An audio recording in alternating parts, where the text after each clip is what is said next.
কি হয়েছে তো?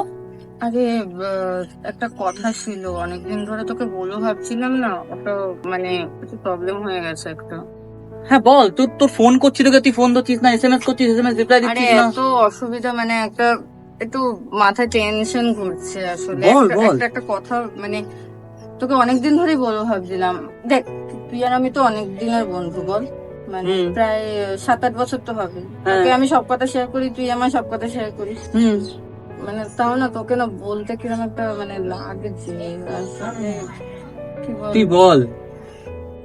আর আমাদের অফিসে একটা ছেলে আছে, মনে আছে? ওই অপোজিট ডেস্কে বসে, অর্ণব বলে। হুম। ওই অর্ণবকে না আমার খুব ভালো লাগে আসলে। আমি তো কথা বলতে পারছিলাম।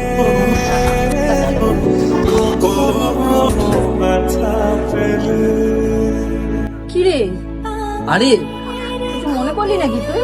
কি বলছিস? আর তুই আমাকে একদিন আগে বলিসনি কেন? তুই এতদিন আমার বন্ধু, তুই আমাকে বলবি না? আরে না, তা হলো, মানে কেমন একটা লাগে না।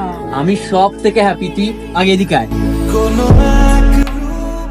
তুই তুই চিন্তা করিস না। তুই সত্যি হ্যাপি? একদম তুই চিন্তা করিস না। প্রবলেম একদম তুই শুধু তো, মানে তুই তো ওকে বিয়ে করতে তো।